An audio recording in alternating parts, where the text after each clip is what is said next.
دیکھیے اسلام نے تو ہر دن مادر ڈے اور فادر ڈے منانے کا حکم دیا ہے. وَقَضَىٰ رَبُّكَ أَلَّا تَعْبُدُوا إِلَّا إِيَّاهُ وَبِالْوَالِدَيْنِ إِحْسَانًا. ماں باپ کے ساتھ بھلائی کا حکم یہ تو پوری زندگی کے لیے. ماں باپ کو پیار سے محبت سے نگاہ بھر کے دیکھنے پر جو اجر و ثواب ہے وہ کتنا مشہور ہے. حج عمرے کا ثواب یہ صرف ایک فادر ڈے یا مدر ڈے پر نہیں ہے، روزانہ ہے. روزانہ ہے.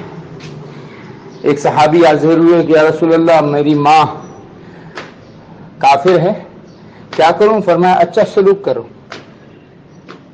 ابو سفیان غیر مسلم امہات المومنین ام حبیبہ کے گھر آئے، اللہ کے نبی نے فرمایا اپنے باپ کے ساتھ اچھا سلوک کرو، تمہارا باپ ہے کافر ہے تو کیا ہوا؟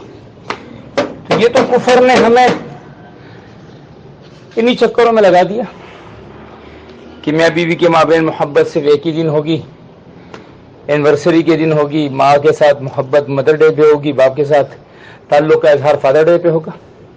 یہ کفریہ کام ہے. کفر اس بات کی ترغیب دے گا ہمارے نزدیک ہر دن ماں باپ کا ہے اور اچھے اخلاق کا ہے.